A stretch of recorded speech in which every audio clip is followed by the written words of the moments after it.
A planned economy is the economic system in which decisions regarding production and investment are embodied in a plan formulated by a central authority, usually by a public body such as a government agency. Thus it may be termed a command economy.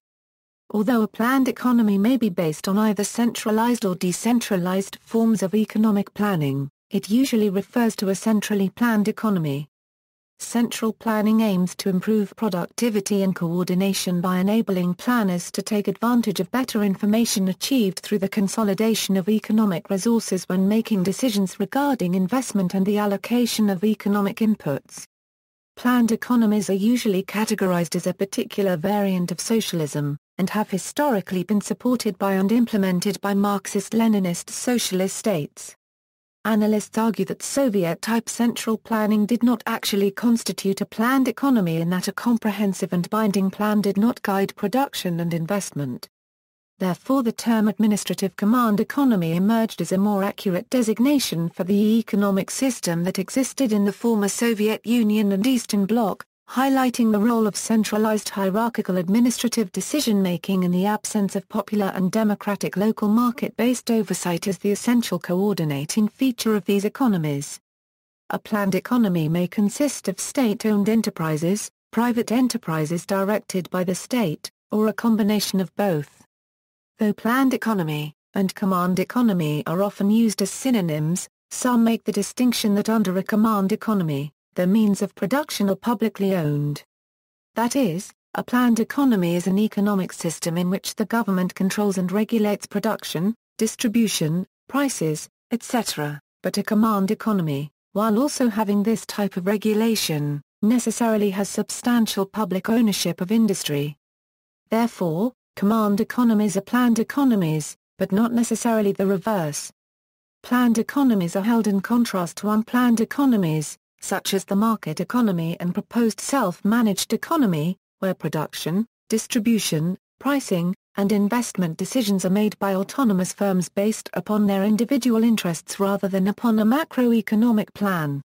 Less extensive forms of planned economies include those that use indicative planning as components of a market-based or mixed economy, in which the state employs influence, subsidies, grants, and taxes, but does not compel. This latter is sometimes referred to as a planned market economy. In some instances, the term planned economy has been used to refer to national economic development plans and state-directed investment in market economies.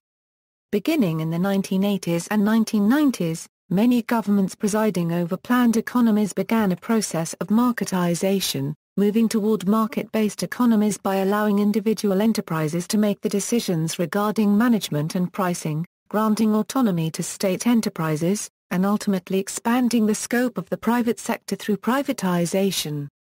Limited free market activity gradually entered the Eastern Bloc during the 1980s. On January 1, 1992, the newly independent Russian Federation abolished the Soviet price controls. Although most economies today are market-based mixed economies, fully planned economies of the Soviet type continue to exist in Cuba, North Korea and Laos. The possibility of a digital planned economy was explored by Chile with the creation of Project Cybersyn. Economic planning versus command economies. Economic planning in general is defined as a mechanism for the allocation of inputs based on a direct allocation, held in contrast with the market mechanism, which is based on indirect allocation. Economic planning may be carried out in a decentralized, distributed or centralized manner depending on the specific organization of economic institutions. An economy based on economic planning appropriates its resources as needed, so that allocation comes in the form of internal transfers rather than market transactions involving the purchasing of assets by one government agency or firm by another. In a traditional model of planning, decision-making would be carried out by workers and consumers on the enterprise level. This is contrasted with the concept of a centrally planned, or a command economy, where most of the economy is planned by a central authority and organized in a top-down administrative model, where decisions regarding investment and production output requirements are decided upon by planners at the top in the chain of command, with little input from lower levels of the chain of command. Advocates of economic planning have sometimes been staunch critics of command economies and centralized planning. For example, Leon Trotsky believed that central planners, regardless of their intellectual capacity, operated without the input and participation of the millions of people who participate in the economy and respond to local conditions and changes in the economy, and therefore would be unable to effectively coordinate all economic activity. Another key difference is that command economies are usually authoritarian in nature, whereas economic planning in general can be either participatory and democratic or authoritarian. Indicative planning is a form of planning in market economies that directs the economy through incentive-based methods. Economic planning can be practiced in a decentralized manner through different government authorities. For example, in some predominantly market-oriented and mixed economies, the state utilizes economic planning in strategic industries such as the aerospace industry. Mixed economies usually employ macroeconomic planning, while microeconomic affairs are left to the market and price system. Another example of this is the utilization of dirigism, both of which were practiced in France and Great Britain after the Second World War. Swedish public housing models were planned by the government in a similar fashion as urban planning. A planned economy may consist of state enterprises, cooperative enterprises, or private enterprises, or a combination of different enterprise types coordinated through some form of planning. Some make the distinction that in a command economy, enterprises need not follow a comprehensive plan or be coordinated through planning. The dominant coordinating mechanism comes in the form of a command from higher authorities.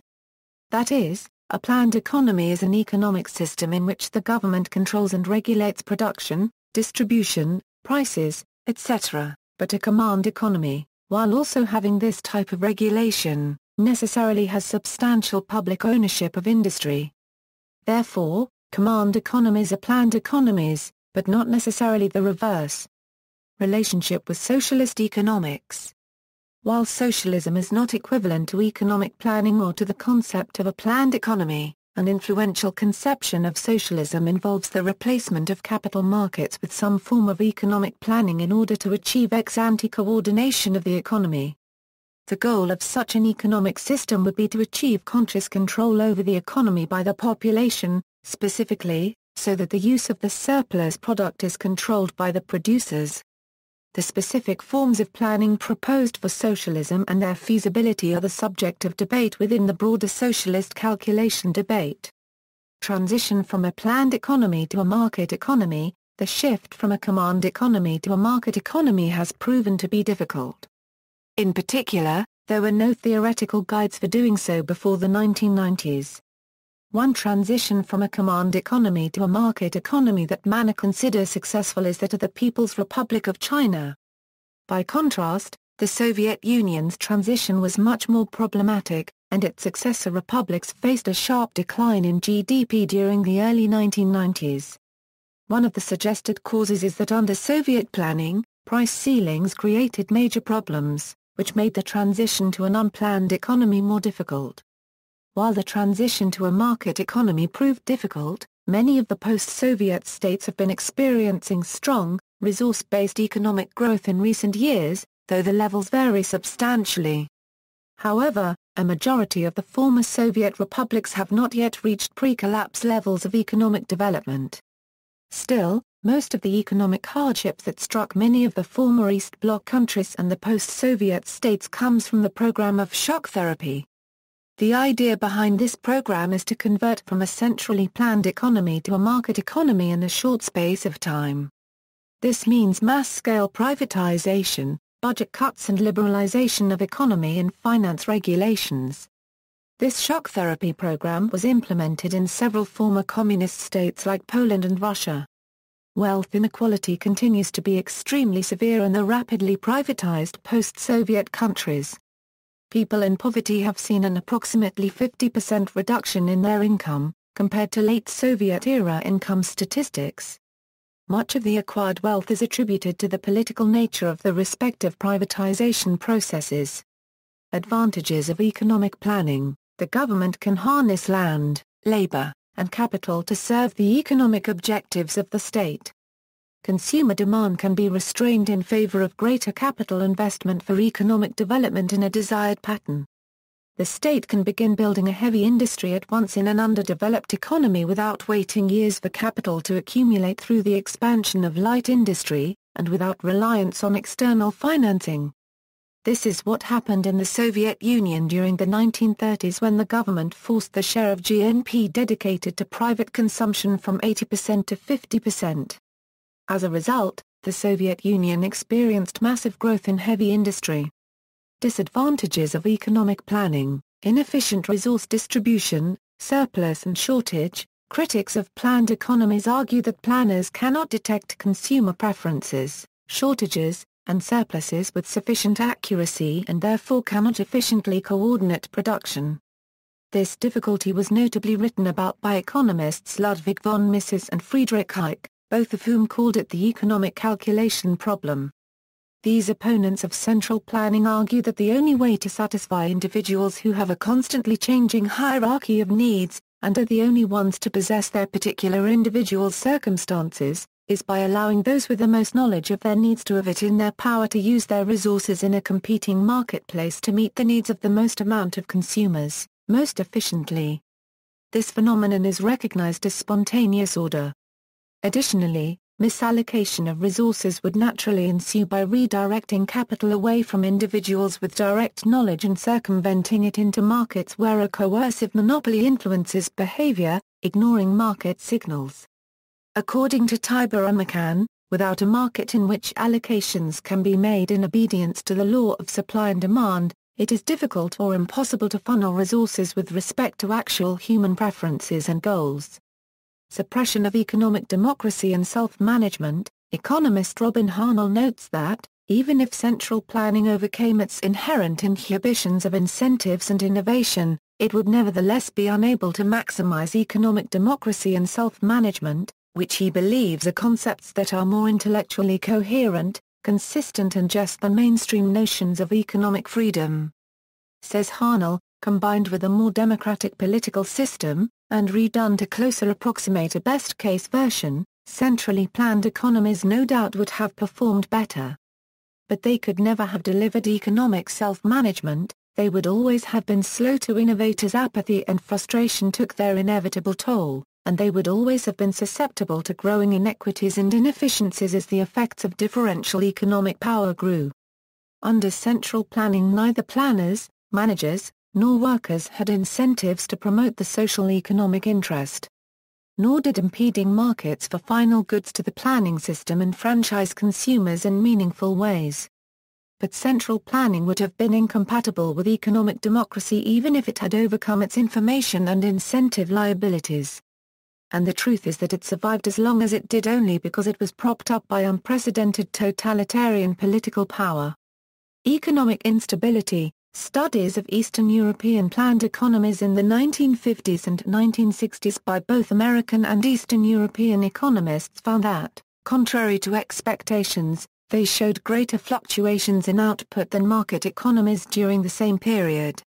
Fictional portrayals of planned economies. The 1888 novel Looking Backward by Edward Bellamy depicts a fictional planned economy in a United States around the year 2000 which has become a socialist utopia.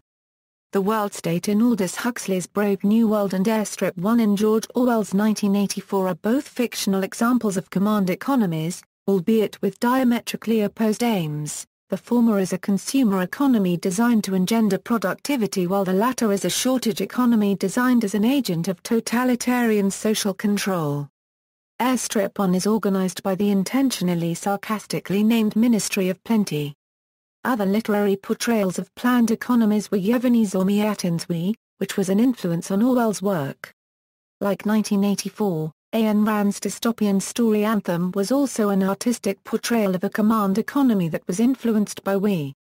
The difference is that it was a primitivist planned economy, as opposed to the advanced technology of We or Brave New World.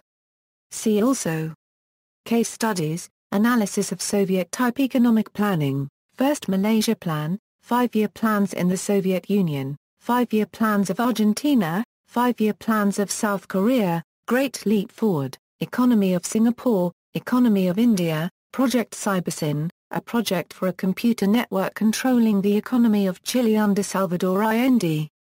Eastern Bloc economies, Economy of Saudi Arabia, Notes. Further reading, Gregory Grossman, Command Economy, The New Palgrave, A Dictionary of Economics, v. 1, pp. 494 95. Karl Landauer, Theory of National Economic Planning.